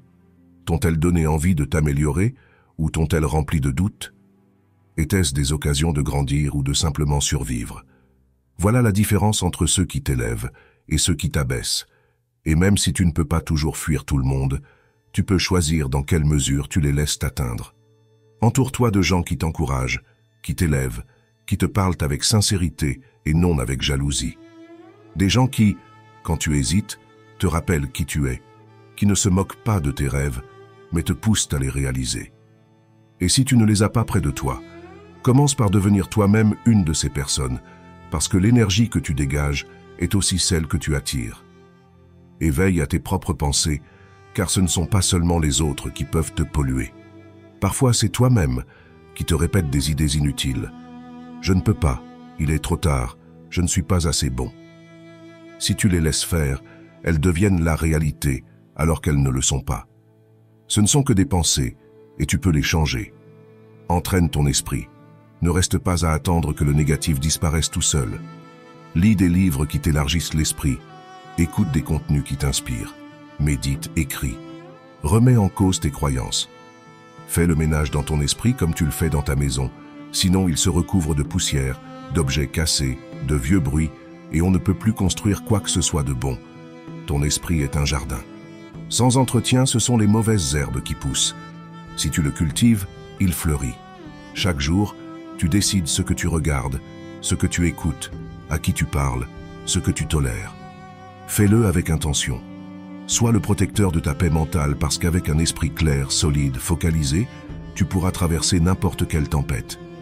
Souviens-toi, ce que tu penses devient ce que tu ressens. Ce que tu ressens devient ce que tu fais. Et ce que tu fais devient ta vie. Alors prends soin de la source, protège ton esprit, entoure-toi d'idées et de gens qui t'élèvent, parce que tu es le gardien de ton monde intérieur, et tout le reste en dépend. Il y a des moments où tu as l'impression que plus rien n'a de sens. Tu as essayé des choses, tu as fait des pas, tu as pris des risques, et malgré tout, tu ne vois aucun résultat. Tu commences à penser que peut-être tu n'es pas fait pour ça, que peut-être le changement n'est pas possible, que peu importe tes efforts, rien ne fonctionne jamais. Et c'est précisément là qu'apparaît le piège le plus dangereux, croire que tout est perdu. Mais écoute-moi bien, ça ne l'est pas. Jamais. Le problème, c'est que tu te décourages alors que tu devrais persister un peu plus. Tu prends un obstacle pour ta destination finale alors que ce n'est qu'un passage difficile. un parmi tant d'autres que tu devras franchir si tu veux vraiment te construire une vie différente. Cette voix qui te souffle que tu n'y arriveras pas, que ça ne sert à rien de continuer, que de toute façon tout échouera. Ce n'est pas toi. C'est la peur, la déception, la fatigue accumulée après tant de tentatives infructueuses. Mais ce n'est pas la vérité, parce que si tu y regardes bien, tu es toujours là, tu continues de chercher, tu veux encore. Et ça prouve que profondément en toi, il y a une flamme qui ne s'est pas éteinte. Et cette flamme, c'est tout ce dont tu as besoin. Personne n'obtient ce qu'il rêve sans traverser des moments de doute. Tous ceux qui sont allés loin, dans n'importe quel domaine, art, entrepreneuriat, santé, amour, ont tôt ou tard pensé qu'ils perdaient leur temps, que ça ne fonctionnerait pas. Mais ils ne se sont pas arrêtés, ils ont continué, et c'est ce qui a fait la différence. Détruis cette croyance que rien ne sert, que tout est contre toi, que l'univers t'a oublié. Parce que quand tu penses ça, tu cesses d'agir, et en cessant d'agir, tu te sabotes. C'est un cercle vicieux, et tu es le seul à pouvoir l'interrompre. Regarde en arrière. Souviens-toi d'une situation où tu croyais que tu ne t'en sortirais pas. Qu'est-il arrivé? Tu es toujours là. Tu as traversé cette épreuve. Tu as appris, tu as avancé, peut-être avec des cicatrices, mais plus fort, plus avisé. Alors pourquoi penses-tu que cette fois est différente? Pourquoi crois-tu que cette difficulté est la bonne cette fois-ci? Fais quelque chose d'autre. Change de question. Au lieu de te dire « Pourquoi rien ne marche pour moi ?» demande-toi « Qu'est-ce que je peux faire aujourd'hui, même un peu, pour aller vers là où je veux ?» Parce que c'est l'action qui te sort du gouffre. Tu n'as pas besoin d'avoir tout pigé, juste de faire un pas de plus. Et si tu tombes encore, ce n'est pas grave. Tomber ne veut pas dire que tu es brisé. Ça veut dire que tu es en chemin, que tu apprends, que tu te construis, parce que ce qui te semble infructueux aujourd'hui te prépare peut-être à quelque chose que tu ne vois pas encore. Change ton dialogue. Quand cette voix revient te dire « Il n'y a pas d'issue », réponds-lui « Je ne la vois pas encore, mais je vais la trouver. » Parce que si tu décides de rester en mouvement, de croire en toi chaque jour un peu plus, de t'autoriser à recommencer sans tout traîner derrière toi, tu y parviendras. Ce qui te semble sombre maintenant n'est peut-être qu'une pause avant un grand tournant. Mais si tu t'arrêtes, tu ne le sauras jamais. Rien n'est définitivement perdu, bien moins toi-même. Tu es en construction. Tu es en train de réapprendre à croire, à faire confiance, à te choisir. Même si ça ne se voit pas encore, c'est déjà une forme de victoire. La vie ne s'arrête pas. Les contraintes, les émotions, tout semble aller plus vite autour de toi. Le vacarme ne cesse pas. Les responsabilités s'entassent. Et parfois tu te retrouves piégé dans un tourbillon que tu ne sais plus comment maîtriser. Le stress, l'anxiété, le tumulte mental te submergent et tu te demandes comment t'en sortir. Mais laisse-moi te dire quelque chose que tu ne veux peut-être pas entendre. Le chaos ne s'arrête pas, mais toi, tu peux apprendre à trouver le calme au milieu de tout ça. Tu n'as pas besoin d'attendre que les choses s'arrangent, que le contexte change, que tout se calme. La paix ne se trouve pas dans ce qui se passe autour de toi, elle se trouve dans la façon dont tu choisis de réagir à ce qui se passe. L'un des secrets les plus puissants pour garder ton équilibre est d'apprendre à respirer et à lâcher prise. Ça peut paraître simple, mais c'est un acte profond et transformateur. Combien de fois as-tu été enfermé dans tes pensées, préoccupé par l'avenir ou rongé par les regrets du passé? Combien de fois as-tu laissé tes émotions te dominer, te contrôler, t'emporter? La première étape pour changer ça, c'est de respirer. Je ne parle pas de respirer mécaniquement comme tu le fais chaque jour sans y penser, mais d'une respiration profonde, consciente, lente. Chaque fois que tu sens que le monde t'écrase, fais une pause et respire. Ressens l'air qui entre, comme il emplit ton corps. Observe ta poitrine qui se gonfle, la clarté qui gagne ton esprit. Inspire profondément, absorbant la sérénité, expire ce dont tu n'as pas besoin. C'est un rappel que tu es vivant, que tu as le contrôle, que tu pourras surmonter tout ça. Et quand l'anxiété te submerge, quand tu penses étouffer sous toutes ces obligations, souviens-toi d'un détail tout simple. Tu n'as pas à tout faire maintenant. Lâche prise. Lâche l'envie de tout gouverner. Lâche l'idée que le chaos doit s'en aller pour que tu te sentes mieux. Lâche l'empressement de tout résoudre en urgence. Chaque chose demande son temps. Et c'est toi qui décides quand déposer ce fardeau, quand laisser tomber la tension et l'attente. Rappelle-toi que le stoïcisme t'enseigne d'accepter ce que tu ne peux pas contrôler. Cette voix qui te souffle que tu n'y arriveras pas, que ça ne sert à rien de continuer, que de toute façon tout échouera. Ce n'est pas toi. C'est la peur, la déception, la fatigue accumulée après tant de tentatives infructueuses. Mais ce n'est pas la vérité, parce que si tu y regardes bien, tu es toujours là, tu continues de chercher, tu veux encore. Et ça prouve que profondément en toi, il y a une flamme qui ne s'est pas éteinte. Et cette flamme, c'est tout ce dont tu as besoin. Personne n'obtient ce qu'il rêve sans traverser des moments de doute. Tous ceux qui sont allés loin, dans n'importe quel domaine, art, entrepreneuriat, santé, amour, ont tôt ou tard pensé qu'ils perdaient leur temps, que ça ne fonctionnerait pas. Mais ils ne se sont pas arrêtés, ils ont continué, et c'est ce qui a fait la différence. Détruis cette croyance que rien ne sert, que tout est contre toi, que l'univers t'a oublié. Parce que quand tu penses ça, tu cesses d'agir, et en cessant d'agir, tu te sabotes. C'est un cercle vicieux, et tu es le seul à pouvoir l'interrompre. Regarde en arrière. Souviens-toi d'une situation où tu croyais que tu ne t'en sortirais pas. Qu'est-il arrivé? Tu es toujours là. Tu as traversé cette épreuve. Tu as appris, tu as avancé, peut-être avec des cicatrices, mais plus fort, plus avisé. Alors pourquoi penses-tu que cette fois est différente? Pourquoi crois-tu que cette difficulté est la bonne cette fois-ci? Fais quelque chose d'autre. Change de question. Au lieu de te dire « Pourquoi rien ne marche pour moi ?»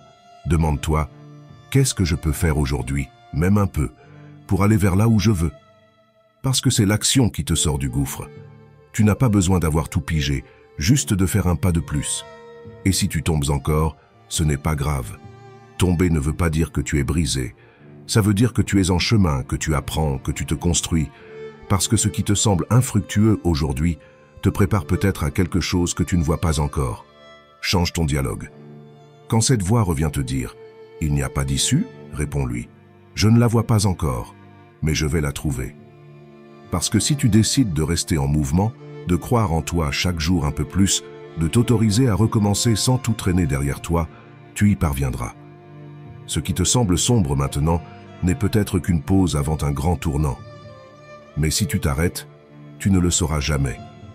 Rien n'est définitivement perdu, bien moins toi-même. Tu es en construction. Tu es en train de réapprendre à croire, à faire confiance, à te choisir. Même si ça ne se voit pas encore, c'est déjà une forme de victoire. La vie ne s'arrête pas. Les contraintes, les émotions, tout semble aller plus vite autour de toi. Le vacarme ne cesse pas. Les responsabilités s'entassent. Et parfois tu te retrouves piégé dans un tourbillon que tu ne sais plus comment maîtriser. Le stress, l'anxiété, le tumulte mental te submergent, et tu te demandes comment t'en sortir. Mais laisse-moi te dire quelque chose que tu ne veux peut-être pas entendre. Le chaos ne s'arrête pas, mais toi, tu peux apprendre à trouver le calme au milieu de tout ça. Tu n'as pas besoin d'attendre que les choses s'arrangent, que le contexte change, que tout se calme.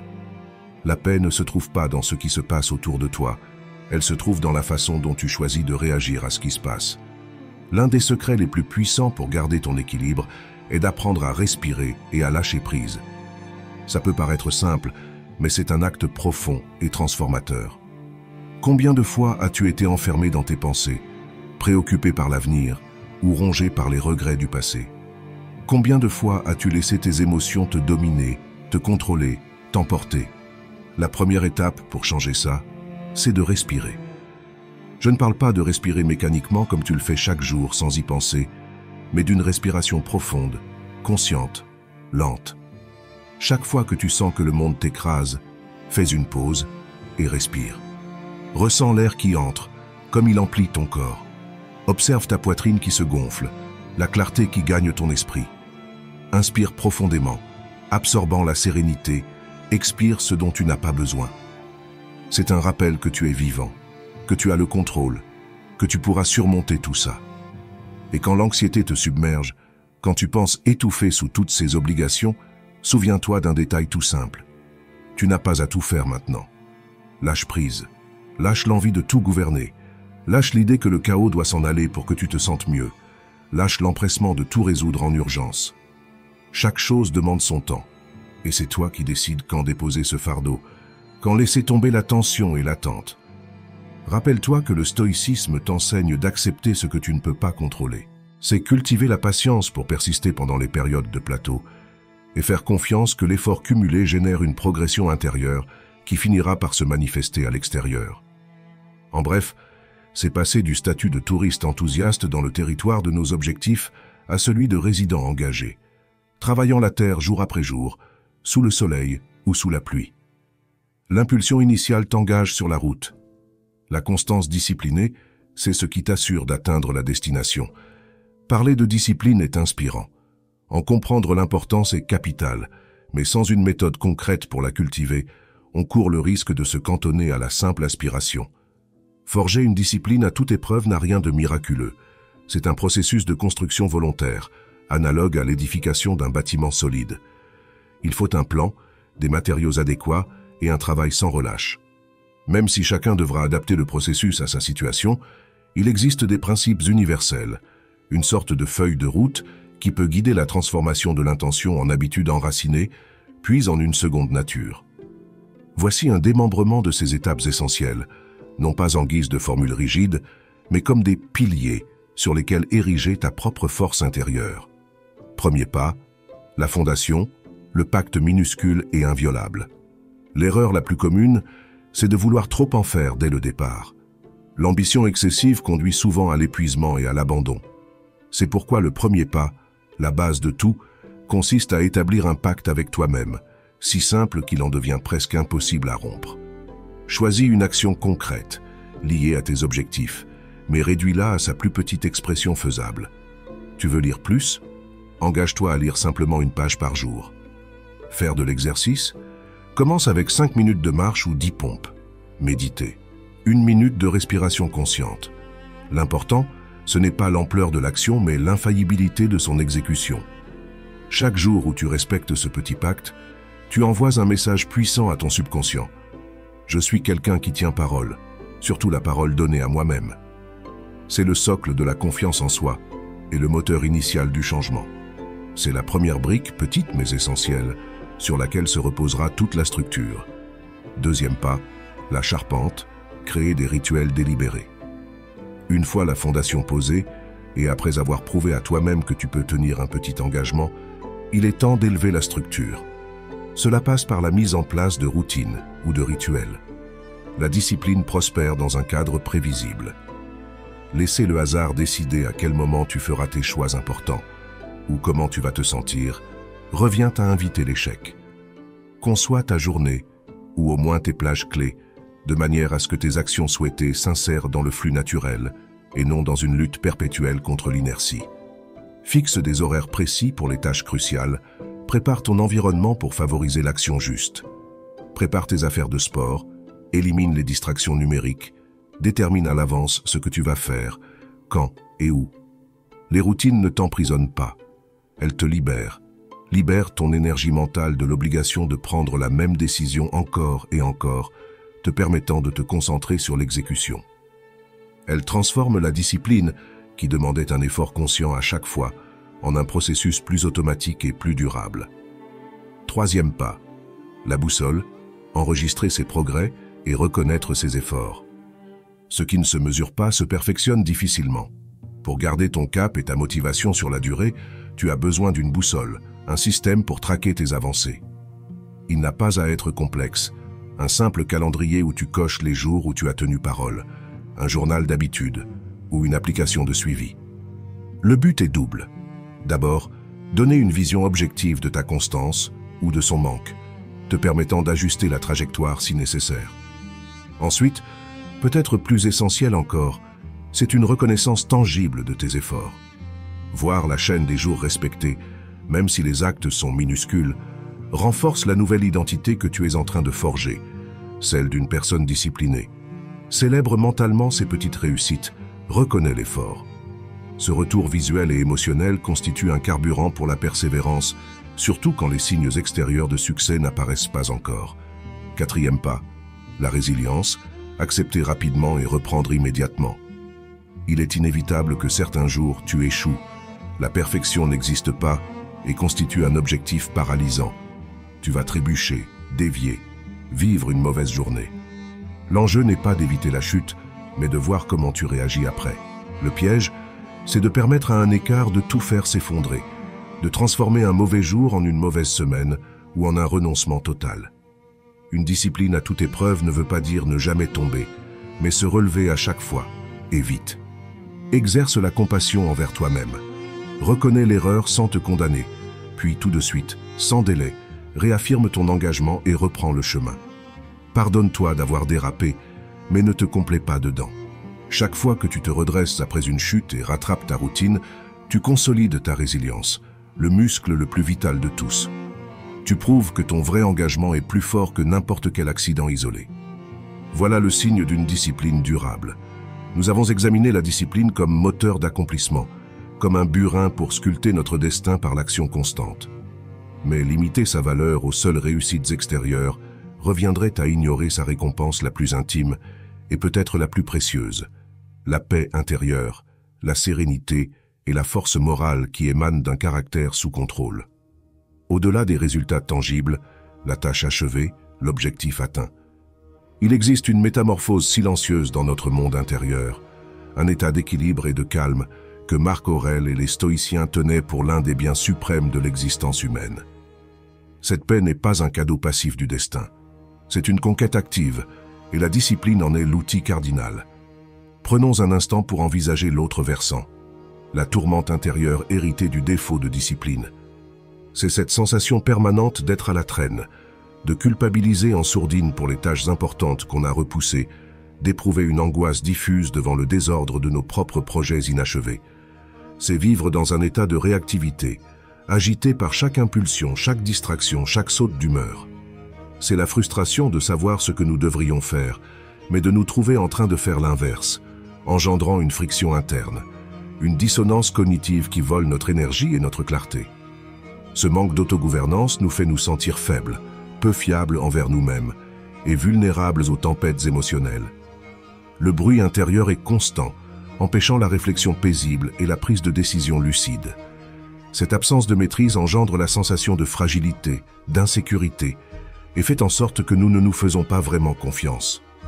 En contraste total, la pratique continue de la discipline agit comme un baume sur cette agitation.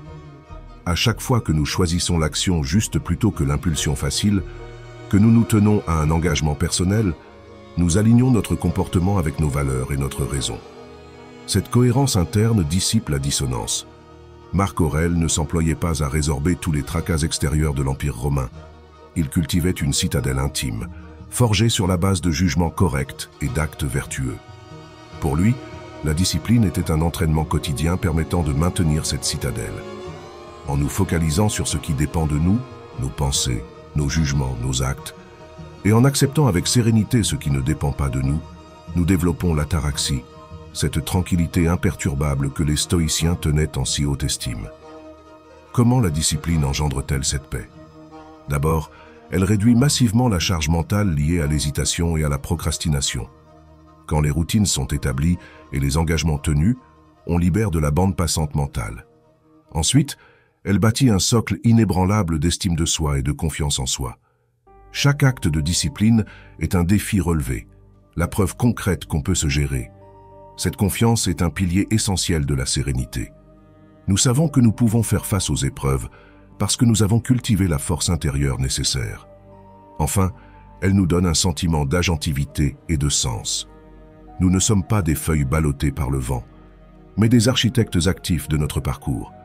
Sentir que nous avons la main sur notre propre comportement, même au milieu des difficultés, est profondément rassurant. La paix intérieure qui émane de la discipline n'est pas l'absence de problèmes, mais la présence d'une force interne pour les affronter avec calme. C'est la calme assurance du capitaine sûr de son navire et de ses compétences pour naviguer dans la tempête. C'est savoir que, quel que soit le chaos externe, notre centre de commande intérieur fonctionne, aligné sur nos principes les plus élevés. C'était la vraie quête de Marc Aurèle.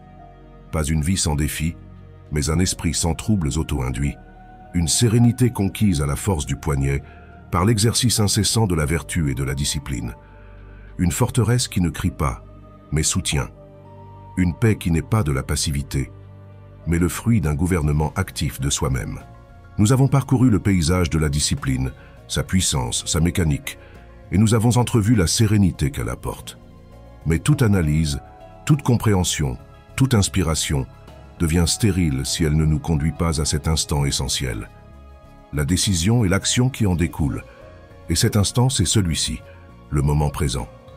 Pas demain, pas la semaine prochaine, pas lorsque les circonstances seront meilleures. Maintenant. Cet instant fugace, le seul que nous possédions réellement, est l'arène où se dessine l'avenir. Tu es à un carrefour qui apparaît non pas une fois dans la vie, mais constamment, bien que nous l'ignorions souvent. Le choix est limpide. Vas-tu continuer à te laisser pousser par le courant de tes anciennes habitudes, de tes excuses confortables et de tes élans du moment? Ou vas-tu saisir la barre fermement, ici et à présent, amorçant une nouvelle trajectoire par une décision consciente et disciplinée? Marc Aurèle, exposé aux pressions gigantesques de son titre et à la précarité de la vie humaine, ancrait sa pratique philosophique dans l'action immédiate. Il ne s'embourbait pas dans les regrets du passé, ni dans les peurs excessives de l'avenir. Il savait que la seule zone de combat où il pouvait exercer sa vertu et sa raison, c'était l'instant présent.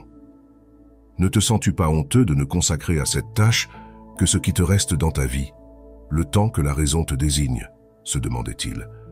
Sa discipline n'était pas une promesse vague pour un futur utopique, mais un engagement renouvelé dans chacune de ses tâches, chacune de ses rencontres, chacune de ses pensées, dans ce moment même. Agir maintenant, ça ne veut pas dire impulsivité irréfléchie, mais la mise en pratique délibérée de nos principes et de nos décisions dans le seul temps dont nous disposons pour agir.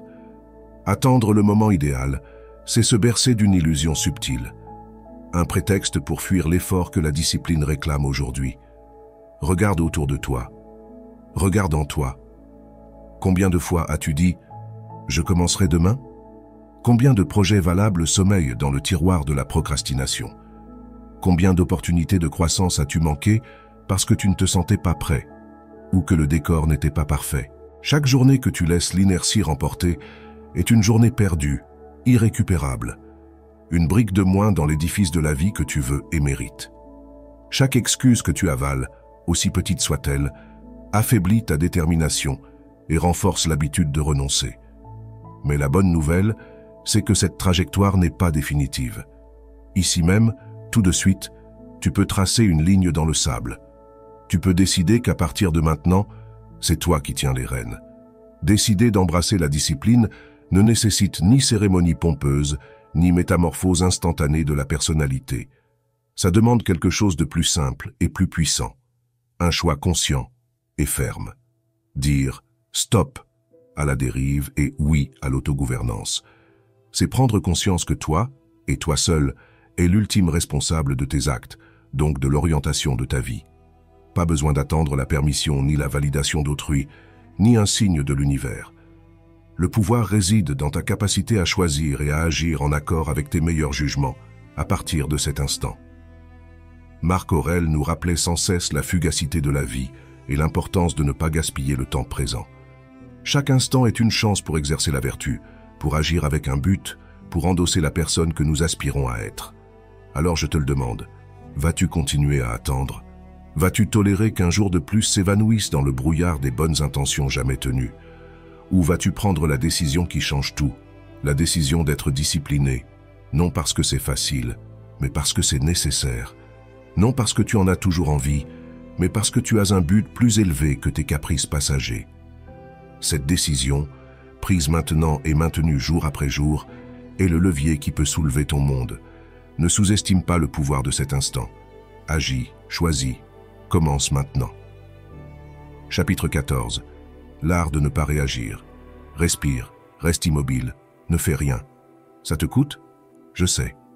Parce que ton automatisme, c'est de réagir, de répondre tout de suite, de te défendre, de rendre coup pour coup, de dire quelque chose, n'importe quoi, la première chose qui te passe par la tête, parce que tu crois que si tu ne réagis pas, tu perds, que si tu te tais, c'est l'autre qui gagne, que si tu ne t'imposes pas, on va t'écraser.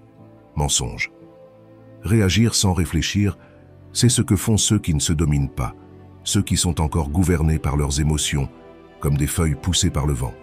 Mais toi, tu es là pour devenir autre chose, pour cultiver la forme la plus élevée d'autocontrôle, la non-réaction. Oui, c'est un art, parce que ce n'est pas de la répression, ce n'est pas se contenir jusqu'à exploser plus tard. C'est de l'élégance. C'est un calme puissant. C'est de l'intelligence émotionnelle appliquée comme un maître applique sa technique, avec intention, avec habileté, avec supériorité. Quand tu ne réagis pas, tu te donnes du temps. Et durant ce temps, tu respires, tu réfléchis, tu choisis. C'est là que tu te démarques des impulsifs, des immatures, de ceux qui sont toujours sur la défensive. Tu n'es pas ça. Tu n'es pas un animal sauvage, tu es un esprit exercé, et ça se voit à ta capacité de marquer un arrêt. Imagine, tu es au milieu d'une dispute, l'autre te lance une phrase blessante, une provocation.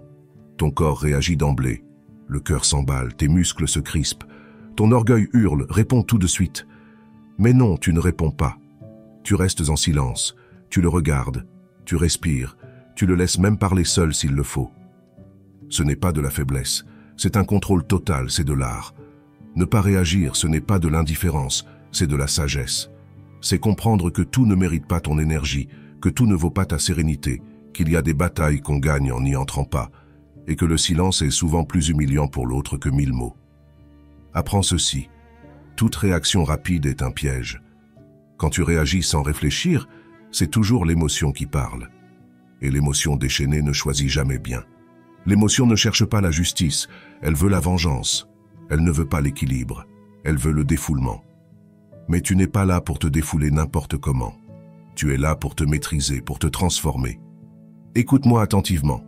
La non-réaction est une forme de supériorité, non pas parce que tu es meilleur que qui que ce soit, mais parce que tu as élevé ta conscience au-dessus de l'impulsion. Tu as cessé de te comporter comme une marionnette du stimulus. Tu as éduqué ton esprit à choisir l'instant, la tonalité, la stratégie. Tu ne tires pas sans viser, tu ne réponds pas par réflexe. Tu choisis. Et dans ce choix, tu as un vrai pouvoir. Ne confonds pas cet apprentissage avec de la passivité. La non-réaction n'est pas laisser couler l'abus, c'est différer la réponse jusqu'à ce qu'elle soit pleine de lucidité, pas de colère. C'est patienter pour pouvoir agir avec intelligence, pas avec violence émotionnelle. Parfois tu répondras avec fermeté, parfois tu quitteras la scène, mais toujours, depuis la maîtrise de toi. Tu veux un exercice? Fais-le. Pendant les 7 prochains jours, à chaque fois que quelque chose te dérange, un commentaire, une attitude, une injustice, ne réagis pas immédiatement. Oblige-toi à marquer une pause d'au moins 5 secondes. Respire, observe ton émotion, demande-toi, est-ce nécessaire? Est-ce que ça en vaut la peine? Est-ce que je suis en train de me défendre ou simplement d'être conduit par mon ego blessé? Juste avec ça, tu verras déjà la différence. Tu vas voir que ton esprit devient plus aiguisé, plus libre. Parce que celui qui ne réagit pas pense mieux, dort mieux, vit mieux. Et toi, si tu poursuis ce chemin, tu deviendras quelqu'un qui ne répond pas par impulsion, mais depuis la maîtrise. Quelqu'un qui n'a pas besoin de crier pour se faire respecter. Quelqu'un qui choisit quand parler, quand agir, quand lâcher. Voilà la vraie puissance. Voilà le vrai stoïcisme. Et voilà, si tu décides de t'y exercer, ton nouvel état naturel. Domine ton impulsion. Ne réagis pas. Agis seulement quand tu l'as décidé. C'est là que commence ta liberté. C'est là que commence ton art. Sais-tu ce qui se passe quand tu te mets en colère? Ce n'est pas l'autre. Ce n'est pas ce qu'il a fait ou ce qu'il a dit. Le détonateur est en toi, dans ce que tu es, ou plutôt dans ce que tu crois être, dans la blessure que tu portes en toi, parfois sans le savoir, dans l'insécurité qui te suit comme une ombre. Souvent, la colère n'est pas le résultat de ce qu'on te fait, mais le reflet de ce que tu ne t'es pas accordé à toi-même. La colère naît quand ton intérieur est vide. Et par « vide », je ne parle pas d'objets matériels ou de gens autour de toi. Je parle de l'absence d'une acceptation, d'un amour de soi, d'une confiance. Je parle de l'absence d'être en paix avec ce que tu es. Quand tu ne te sens pas suffisant, la moindre parole, le moindre geste ou le moindre silence peut être interprété comme une attaque, parce qu'au fond de toi se trouve une blessure, un espace profond d'insécurité qui, s'il est touché, explose. Quand tu te sens entier, rien de ce qui est extérieur n'a le pouvoir de t'affecter à ce point. Une remarque méprisante glisse sur toi comme l'eau sur la pierre. Une critique ne te blesse pas, car elle ne vient pas confirmer ce que tu craignais déjà de toi-même. Mais quand tu n'es pas en paix avec toi, chaque remarque ressemble à un coup de couteau, chaque regard à un jugement. Pourquoi? Parce que tu te sens vulnérable, parce que tu sens qu'il te manque quelque chose. Quand es-tu mis en colère pour la dernière fois sans raison valable? Quand quelqu'un t'a fait une remarque qui, en temps normal, serait passée inaperçue, mais dans ce moment-là, ton ego blessé a surgi, parce qu'au fond de toi, tu te crois insuffisant. On t'attaque, on te rejette, on te rabaisse, et en réalité, au fond de toi, cette blessure que tu n'as pas soignée se rouvre. Et alors, ce que tu fais, c'est crier, te défendre, réagir avec colère, comme si l'autre était l'ennemi, alors qu'en fait l'ennemi est en toi. C'est simple. La colère agit comme un miroir. Tu ne vois pas ce que l'autre te fait, tu vois ce que toi, tu ne t'es pas pardonné. Une critique ne fait pas mal si tu es en paix avec toi-même. L'indifférence ne t'affecte pas si tu t'accordes déjà la reconnaissance dont tu as besoin. Le rejet n'est pas douloureux si tu sais, au plus profond de toi, que ta valeur ne dépend pas de l'avis des autres. Mais si tu n'es pas capable de te regarder dans le miroir et d'y voir quelque chose de valable, le moindre petit signe venu de l'extérieur devient une menace directe à ton estime de toi. Et voilà le cercle vicieux. Quand tu te sens vulnérable, tu te mets sur la défensive, tu vois le monde contre toi, alors qu'en réalité, c'est toi qui te pirates. Parce que le vrai ennemi n'est pas dehors, c'est ce discours intérieur qui n'arrête pas de te murmurer. Tu n'es pas suffisant, tu le seras jamais, tu ne mérites pas ce dont tu rêves. C'est ce vide qui hurle, et pour ça, tu réagis par la colère au lieu du calme. Que faire alors? Premièrement, accepte que ce qui arrive dehors n'est pas la cause de ta colère. Elle vient de ce que tu penses de toi-même. Si tu n'es pas bien avec toi, ce qui se passe autour de toi n'en sera qu'un reflet. Tu veux arrêter de t'énerver contre le monde? Commence par bosser à l'intérieur. Si tu ne te remplis pas d'acceptation, d'amour-propre, de certitude en qui tu es, tu resteras un champ de mine prêt à exploser à tout moment. La colère se dissipe quand tu cesses de te combattre toi-même, quand au lieu de te voir avec mépris, tu te vois avec compassion, quand au lieu de te focaliser sur ce qui te manque, tu te concentres sur ce que tu es déjà. Et surtout, accepte ce que tu es, avec tous tes défauts, tes erreurs, tes incertitudes, parce qu'au final, c'est seulement à partir de là, de cet espace d'acceptation de soi, qu'on peut trouver la paix. La clé n'est pas de lutter contre ce qui te met en colère, mais de comprendre que si ça te met en colère, c'est qu'il y a encore quelque chose en toi qui a besoin d'être guéri. Et ce travail, tu ne peux pas le sous-traiter, c'est le tien. Personne ne peut te donner ce que tu ne te donnes pas toi-même. La colère disparaîtra quand tu cesseras de te battre contre toi-même, quand tu cesseras de te dévaloriser. Alors la prochaine fois que tu sens que quelque chose te chamboule, arrête-toi. Dis-toi, pourquoi ça me blesse? Quelle insécurité est touchée? Puis agis avec sagesse. Accepte ta vulnérabilité sans culpabilité, reconnais-la et souviens-toi que seul ce que tu ressens au fond de toi a le pouvoir de te dominer. Travaille à soigner ça. Alors seulement la colère s'atténuera. Arrête de chercher la paix à l'extérieur, trouve-la en toi. Ton cerveau n'est pas un bloc de béton. Il n'est pas figé, immuable. C'est un système malléable, flexible, en perpétuelle évolution. Ce que tu penses, ce que tu ressens, et surtout ce que tu fais, façonne ton cerveau. Si à chaque contrariété, tu réagis par la colère, tu consolides un schéma. Tu creuses des sillons profonds, des chemins neuronaux qui te ramènent encore et toujours au même endroit. L'explosion émotive, l'absence de contrôle, le chaos. Mais écoute bien, tu peux changer cela. Imagine qu'au lieu de crier, tu t'arrêtes, tu respires, et tu ne réagis pas tout de suite. Au début, tu vas trouver cette pause forcée, artificielle, comme si tu jouais un rôle, et ça peut même te mettre mal à l'aise. Pas grave, c'est normal. Ce que tu es en train de faire, c'est d'ouvrir de nouvelles routes dans ton cerveau. Tu apprends à ton esprit une autre manière d'être. Parce que de la même façon que la colère peut devenir une habitude, le calme peut le devenir aussi. Et voilà le truc. Tout est une question de répétition consciente. Chaque fois que tu choisis de ne pas exploser, chaque fois que tu décides de marquer un temps d'arrêt et de respirer au lieu de réagir, tu entraînes ton cerveau pour que cette réponse devienne automatique. Petit à petit, ce qui paraît d'abord exigeant se transforme en réflexe naturel. La neuroplasticité n'est pas qu'un mot compliqué, c'est un levier gigantesque que tu peux actionner. Il te donne la faculté de ne plus être otage de tes émotions et de devenir l'architecte de tes réactions. C'est toi qui décides comment répondre. Et avec de la patience, cette tranquillité, qui aujourd'hui te paraît forcée, devient ta façon spontanée de faire. Il ne s'agit pas de refouler ce que tu ressens, mais de choisir l'action adéquate face à ce ressenti. La sérénité n'est pas l'absence d'émotion, mais une autre réponse, et en t'exerçant, elle finira par faire partie de toi. À chaque essai, à chaque longue inspiration, tu façonnes un nouveau cerveau. Un cerveau qui s'adapte, qui apprend, qui sait qu'il existe une autre manière de ramener la vie à toi. Alors ne baisse pas les bras si au début ça ne marche pas. Ne te laisse pas abattre si ton esprit retombe dans l'ancien schéma. C'est normal, le changement prend du temps. Mais avec la constance, ce qui est un effort aujourd'hui sera demain une deuxième nature. La sérénité cessera d'être un effort pour devenir ta réponse réflexe. Voilà ton entraînement. Choisis le calme. Fais-le aujourd'hui, fais-le demain, et recommence, jusqu'à ce que ton cerveau n'ait plus d'autre option. Alors tu seras libre. Parce qu'au fond, ce n'est pas ce que le monde te fait qui compte, mais ce que toi tu choisis d'en faire.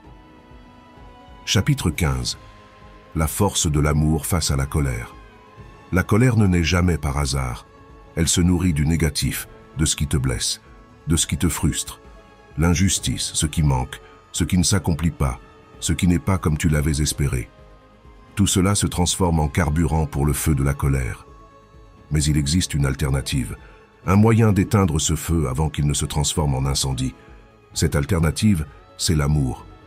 Oui, l'amour, ce qui paraît une réponse douce face à la dureté de la colère. Mais l'amour a un pouvoir immense. L'amour change ton regard. Quand tu choisis de regarder avec amour, quand tu décides de t'arrêter sur ce que tu as, sur ce qui est bon et positif, cette émotion qui te consumait se dissipe. L'amour te rappelle l'essentiel, et l'essentiel n'est pas ton orgueil ni ta nécessité d'avoir raison. L'essentiel, c'est ce qui dépasse tout ça. Ta paix intérieure, ta connexion aux autres, le respect, l'humanité. Tu sais ce qui est le pire avec la colère? Elle te prive de ce qui compte. Elle te fait gaspiller ton énergie dans des batailles futiles, dans des détails qui ne changeront pas la donne. La colère te détourne de ce que tu devrais vraiment faire, protéger ton cœur. Parce que quand tu es en colère, tu ne perds pas seulement ton calme, tu perds ce qui est important. Tu cesses de voir l'autre comme une personne et tu n'y vois qu'un obstacle, qu'un ennemi. Mais quand tu choisis l'amour, tout change. Tu te souviens que quelque chose de plus grand existe au-delà du conflit, la compréhension, l'empathie, la réciprocité. L'amour ne te vient pas seul, la gratitude chemine avec lui, parce que tu ne peux pas être reconnaissant et furieux à la fois. La gratitude t'extrait du conflit, te ramène dans le moment présent, t'enracine dans l'essentiel. Elle te permet de regarder au-delà de ce qui manque, de ce qui n'a pas tourné comme tu voulais. La gratitude te rappelle qu'au beau milieu de tout ça, il y a toujours une raison d'être reconnaissant. Ce n'est peut-être pas le résultat, ni le comportement de l'autre, mais il y a toujours quelque chose dans ou autour de toi qui mérite d'être salué. Imagine, tu es au cœur d'une dispute, une situation où habituellement tu aurais explosé. Marque une pause, respire profondément et demande-toi, qu'est-ce que j'aime ici? De quoi puis-je être reconnaissant maintenant? Même si tout n'est pas parfait, même si le différend continue, tu vas être surpris de ce que tu peux trouver. C'est peut-être l'amour que tu te portes à toi-même en gardant ton calme. C'est peut-être le fait que tu possèdes l'opportunité d'apprendre et de grandir, d'avoir la capacité de modifier ta réaction. C'est peut-être simplement le fait que tu peux donner de l'amour au lieu de recevoir de la colère.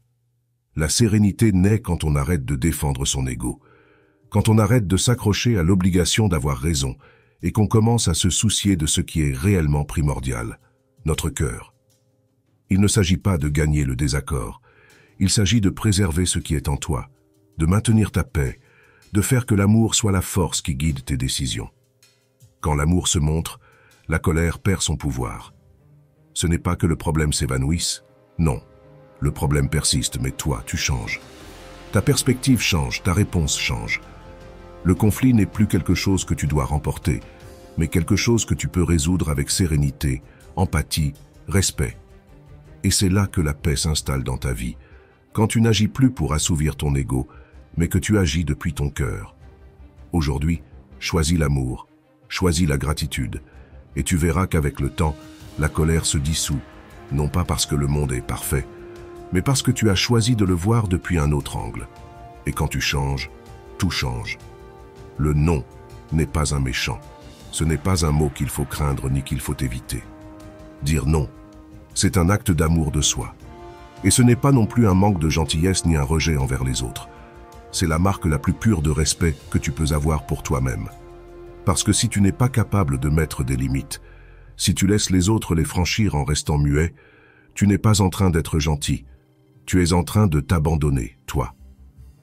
La colère surgit quand tu ne sais pas stopper à temps, quand tu laisses les choses dépasser ton seuil de tolérance, et au lieu d'agir à temps, de fixer une limite, tu gardes tout pour toi jusqu'à exploser. Le ressentiment s'accumule, et finalement, ta colère n'est rien d'autre que la conséquence de ton incapacité à dire « stop » quand il le fallait.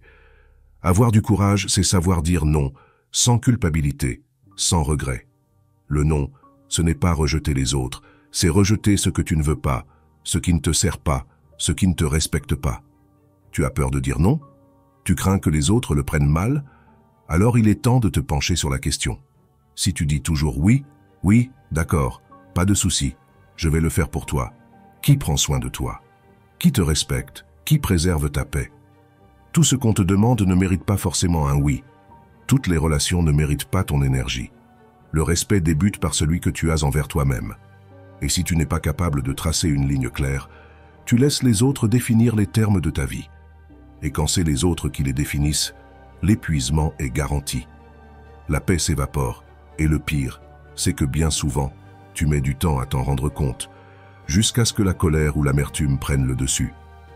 Les limites ne sont pas des murs, il ne s'agit pas de s'isoler. Les limites clarifient les espaces, elles définissent clairement ce que tu acceptes et ce que tu refuses. Ce n'est pas faire preuve de dureté, c'est faire preuve de clarté, prendre les rênes de ta vie et faire comprendre au monde ce qui t'est acceptable. La sérénité et la paix commencent au moment où tu cesses de laisser les autres t'imposer leurs conditions. Si tu ne te valorises pas, personne ne le fera pour toi. Si tu ne sais pas dire non, fixer des limites franches et fermes, les autres s'en chargeront à ta place, et ils ne le feront pas avec la même considération que toi tu devrais avoir. Ne laisse pas le monde décider de ce que tu es, de ce dont tu as besoin ou de ce que tu peux supporter. Tu es le seul responsable de cela. Alors, que faire? Entraîne-toi à dire non avec courage. Dis non quand ce n'est pas le bon moment. Dis non quand ta sérénité est en jeu. Dis non quand ce qu'on te demande n'est pas juste pour toi. Les premières fois seront difficiles, les suivantes aussi, mais avec le temps, ça deviendra plus simple, plus naturel. Et quand tu pourras dire non sans culpabiliser, en réalité, tu invites la paix dans ta vie. La vraie bravoure, c'est piger que mettre des limites n'est pas de l'égoïsme, c'est une nécessité. Ce n'est pas être grossier ni manquer de considération, c'est préserver ton énergie et ton bien-être. C'est dire « je valorise mon temps, ma paix, ma vie, et je ne vais pas les abîmer parce que je ne sais pas dire non ». Commence donc aujourd'hui à pratiquer l'art de dire non. Fais-le avec calme, respect, amour, parce que quand tu te respectes toi-même, les autres apprendront aussi à te respecter. Et quand tu sais protéger ton espace, définir ce que tu acceptes ou pas, la paix sera à toi. Le monde est un chaos, un brouhaha constant qui ne connaît pas de trêve. Opinions, critiques, petites provocations, requêtes, malentendus, tensions. Tout autour semble crier pour avoir ton attention, comme si chaque mot ou chaque geste méritait une réponse. Mais que se passe-t-il si tu réponds à tout? Tu finis épuisé, sans énergie, sans contrôle sur ce qui compte réellement. Chaque commentaire, chaque provocation, chaque critique devient un combat de plus à mener. Mais tout ne mérite pas une réponse. La sagesse ne consiste pas à réagir à chaque difficulté, c'est choisir ses batailles. Et ce n'est pas faire preuve d'indifférence ni être soumis, non. C'est être intelligent avec ton énergie, apprendre à distinguer ce qui requiert vraiment ton attention de ce qui n'est qu'une diversion inutile. La plupart des choses qui te dérangent aujourd'hui et te sortent de tes gonds seront dérisoires demain. Alors pourquoi leur donner ta paix en pâture? C'est tentant de penser qu'il faut toujours prouver qu'on a raison, que chaque erreur doit être corrigée, que chaque critique doit être ripostée. Mais la véritable force n'est pas de convaincre qu'on est parfait, ni d'avoir toujours réponse à tout. La vraie force, c'est réussir à ignorer ce qui n'importe pas, laisser les petites offenses glisser. Le silence n'est pas de la faiblesse, c'est du pouvoir. Quand tu ne réagis pas, quand tu choisis de laisser couler l'inutile, quelque chose d'incroyable se passe. Ton esprit se libère. Tu cesses d'être enfermé dans de petites tensions, dans ce qui te détourne de l'essentiel. Chaque fois que tu décides de ne pas répondre à un fait qui ne le mérite pas, tu gagnes un peu de paix, un peu de clarté. Et quand ton esprit est dégagé des détails superflus, tu as la place pour te focaliser sur ce qui compte vraiment. Ta mission, tes relations, ton bien-être. Suppose qu'au lieu de répliquer sur le champ à chaque provocation, tu marques une pause. Tu prends une seconde pour évaluer si c'est vraiment digne de ton attention. Est-ce que ce qui se produit aura encore de l'importance la semaine prochaine, le mois prochain, l'an prochain? Si la réponse est non, alors ne le fais pas. Ne perds pas ton énergie. Tout ne mérite pas que tu t'impliques, et apprendre à laisser de côté le futile est l'un des actes de liberté les plus puissants que tu puisses faire. Souviens-toi, tu n'es pas obligé de tout contrôler à chaque instant, ni d'être au centre de toutes les discussions. La paix vient quand tu réalises que tu n'as pas besoin de t'investir dans ce qui n'a pas de valeur. Quand tu peux laisser passer critiques et opinions sans te laisser toucher. Ce n'est pas être insensible, c'est protéger ton énergie pour ce qui compte vraiment. Choisis sagement ce qui mérite ton énergie. Pas chaque commentaire, pas chaque critique, pas chaque provocation. Savoir se taire peut être la réponse la plus puissante que tu possèdes. Et quand tu y arrives, ta vie devient plus légère, plus organisée, plus paisible. Parce que la vraie force consiste à savoir quand ne pas réagir. Si tu as apprécié ce contenu, nous t'invitons à t'abonner et à mettre un like pour nous soutenir. Partage cette vidéo avec ta famille ou ceux qui te sont chers si tu penses que cela peut leur être utile. Une fois que tu auras fini, tu verras 2 propositions de vidéos complémentaires que nous avons choisies spécialement pour accompagner ton développement personnel. Une grosse accolade à toi.